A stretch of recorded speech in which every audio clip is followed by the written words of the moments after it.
اور حضور شیخ الاسلام فرماتے ہیں کہ جب میں نے اتنی کثیر مرتبہ یہ حدیث مبارکہ پڑھی تو میرے دل سے آواز نکلی کہ لگتا ہے کہ امام بخاری بھی کوئی عاشق رسول تھا، جو اوپر عنوانات بدلتے رہے مگر نیچے حدیث ایک ہی بیان کرتے رہے۔ اس حدیث کا خلاصہ آپ کو سنا رہا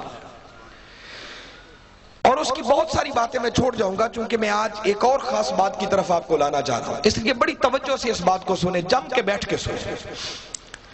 کسی قبیلے میں کوئی جھگڑا ہو گیا، ہمارے آقا ان کا فیصلہ کرنے کے لیے تشریف لے گئے، واپسی میں تاخیر ہو گئی، پیچھے نماز کا وقت تھا، صحابہ کرام انتظار میں تھے کہ کب آقا پلٹ کر آئیں تو ہم بھی باجماعت آقا کے پیچھے نماز ادا کریں۔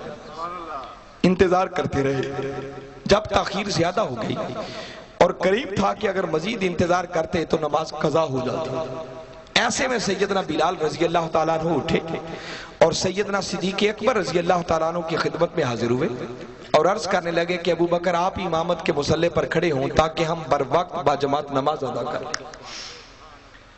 اب اقامت کہی جا چکی تھی، جماعت کھڑی ہو چکی تھی، صحابہ کرام صف در صف ابو بکر کی اقتداء میں نماز ادا کر رہے تھے کہ ایسے میں تاجدار کائنات صلی اللہ علیہ وسلم واپس مسجد نبوی میں تشریف لے آئے۔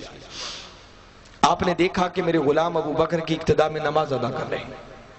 اب چاہیے تو یہ تھا کہ نماز شروع ہو چکی تھی، جماعت کھڑی ہو چکی تھی، اور جماعت کھڑی ہو جائے اور کوئی لیٹ آئے تو کسی کو صفیں چیر کر آگے جانے کی اجازت، اب جہاں جگہ ہے وہیں کھڑا ہونا پڑے گا، مگر ہمارے آقا پیچھے کھڑے نہیں ہوئے، آپ نے صفیں چیر کر پہلی صف تک پہنچنے کے لیے آگے چلنا شروع کر دیا۔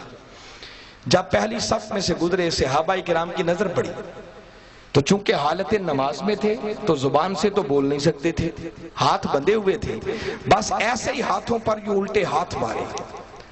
فَصَفَّقَ النَّاسِ، یہ حدیث مبارکہ کے الفاظ ہیں کہ لوگوں نے تالیاں بجائیں، کیوں؟ تاکہ اگلوں کو خبر ہو جائے کہ کائنات کے آقا تشریف لے آئے ہیں۔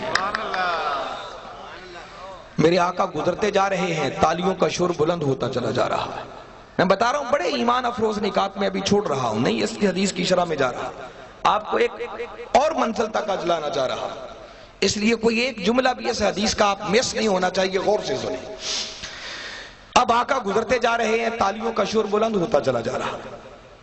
اب امامت کے مصلی پر جو سیدنا ابو بکر صدیق رضی اللہ تعالیٰ عنہ کھڑے ہیں، ان کے بارے میں راوی نے ان کی بات کرنے سے پہلے ایک جملہ لکھا ہے کہ یہ وہ ابو بکر ہیں کہ جب نماز پڑھتے تھے تو ان کا دھیان کبھی دائیں بائیں نہیں ہٹتا تھا، مگر ابو بکر کہتے ہیں کہ اس دن تالیاں اتنی بجی کہ میں جو امامت کے مصلی پر کھڑا تھا سوچنے پہ مجبور ہو گیا کہ کہیں مجھ سے کوئی غلطی تو نہیں ہو گئی۔ صحابہ کرام کس بات پر متوجہ کر رہے ہیں، کیا کہنا چاہ رہے ہیں؟ بڑا ذہن دوڑایا ہوگا، ارے جب کوئی غلطی سمجھ میں نہ آئی تو دل سے آواز آئی ہوگی کہ ابو بکر سوائے یار کی آمد کے کوئی اور سبب نہیں ہو سکتا، کہیں آقا تشریف نہ لے آئے۔ اب حدیث مبارکہ کو جا کے پڑھیے، ادھر خیال گزرا ابو بکر نے امامت کے مصلی پر کھڑے کھڑے یوں چہرہ پلٹ کر دیکھا کہ کہیں آقا تو نہیں آ گیا۔ جب دیکھا تو ہمارے آقا پہلی صف تک تشریف لا چکے تھے۔ دوستو ابو بکر نے جیسے ہی آقا کو پہلی صف میں موجود پایا، ابو بکر نے امامت کا مصلی چھوڑ دیا۔ غور کرتے جائیں اس بات، پچھلے قدموں واپس ہٹنے لگے۔ میرے آقا نے دیکھا کہ ابو بکر امامت کا مصلی چھوڑنے لگے، آپ بھی زبان سے نہیں بولے، آپ نے اشارہ کیا اور اشارہ کر کے گویا آپ نے یہ فرمایا کہ ابو بکر امامت کا مصلی نہ چھوڑ، یہیں کھڑا رہے، آج میں نبیوں کا امام بھی تیرے پیچھے ہی نماز ادا کر لیتا ہوں۔ قربان جائیں ابو بکر کے مقدر پر جنہیں آقا یہ فرما رہے ہیں، مگر قربان جائیں ابو بکر کے آداب پر۔ ابو بکر نے جیسے ہی آقا کا یہ اشارہ پایا، اللہ کی حمد بیان کیا۔ حمد بیان کرنے کا کیا مطلب؟ کہ آپ نے شکرانے کے کلمات کہے ہوں گے کہ مولا تیرا شکر ہے، تیرے محبوب نے اس قابل سمجھا مجھے کھڑے رہنے کا حکم دیا، مگر اتنی بات کر کے کھڑے پھر بھی نہیں ہوئے۔ ابو بکر نے مصلی چھوڑ دیا، پچھلی صف میں آ گئے، میرے آقا امامت کے مصلی پر گئے، جماعت کرائی، نماز پڑھائی۔ جب نماز مکمل ہو گئی، فارغ ہو گئے، تو میرے آقا نے ابو بکر کو بلا لیا اور بلا کر ایک سوال پوچھا. اب حدیث مبارکہ کے کلمات ہیں, اگر کسی کے ذہن میں میری پچھلی باتوں سے کوئی سوال بھی آ رہا ہوگا نا تو آقا کے ان کلمات سے ہر بات کا جواب مل جائے گا. میرے آقا نے ابو بکر سے سوال یہ کیا کہ ابو بکر بتا, ما منعک ان تثبت اذ امرتک. ابو بکر جب میرا حکم تھا, امر تھا کہ ثابت قدم رہنا, پیچھے نہ ہٹنا, تو بتا میرے حکم کے باوجود بھی تو نے امامت کا مسلح کیوں چھوڑا؟ سوال کر دیا. یہاں ایک جملہ آپ کو بتا دیتا ہوں, ایمان افروز بات ہے. وقت کے مجدد حضور شیخ الاسلام, آپ نے اس کی شرح کرتے ہوئے یہاں ایک بات لکھی ہے. آپ کہتے ہیں کہ حاضرین مکرم سوچنے کی بات ہے, ہمارے آقا جو ابو بکر سے پوچھ رہے ہیں کہ ابو بکر بتا تو نے امامت کا مسلح کیوں چھوڑا. آقا ابو بکر سے یہ سوال کر رہے ہیں کہ ابو بکر بتا میرے حکم کے باوجود بھی مسلح کیوں چھوڑا. تو سوچنے کی بات ہے, کیا آقا کو خبر نہیں تھی کہ ابو بکر نے مسلح کیوں چھوڑا؟ کیا خیال ہے, پتا ہوگا یا نہیں؟ گوگیرا والوں میں سننا چاہتا ہوں آپ کا کیا عقیدہ ہے, پتا تھا یا نہیں؟ پتا تھا, بس ٹھیک ہے, ابھی رکھیں, نہیں نعرہ بھی نہیں, جب ضرورت ہوگی میں خود لے لوں گا. آپ غور سے میری بات کو سنیں پوری توجہ سے. آقا کو خبر تھی, اور یہ کوئی علم غیب کا مسئلہ نہیں ہے. آقا تو سینوں میں چھپی ہوئی نیتوں کو بھی جانتے ہیں, تو یہ تو کامن سینس کی بات ہے. آج 14 صدیاں بیت گئی, خالی حدیث مبارکہ پڑھیں سمجھ آ جاتی ہے کہ ابو بکر نے مسلح چھوڑا تھا تو آقا کے ادب کی وجہ سے چھوڑا تھا. تو معاذ اللہ, کیا آقا کو اتنی سمجھ بھی نہیں تھی؟ جانتے تھے کہ ابو بکر نے مسلح کیوں چھوڑا.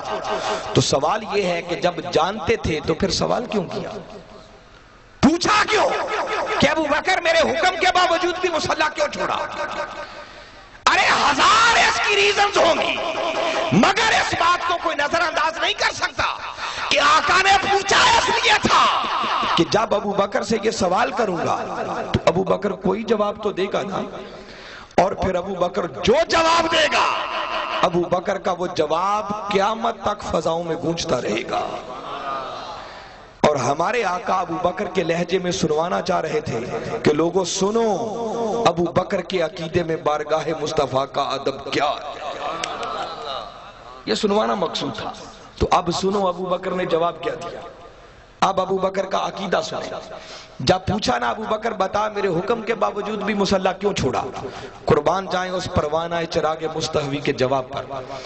ادب کے ساتھ رکعت سے رو کر قدموں سے لپٹ کے عرض کرتے ہیں, ماں کانا لابن ابی قحافہ تھا ان یصلی بین یدی رسول اللہ. عرض کرتے ہیں آقا آپ کا حکم سارا تھوں پر, لیکن ابو قحافہ کے بچڑے ابو بکر کی مجال کہاں کہ حضور پیچھے کھڑے ہوں اور وہ آگے کھڑا ہو جائے.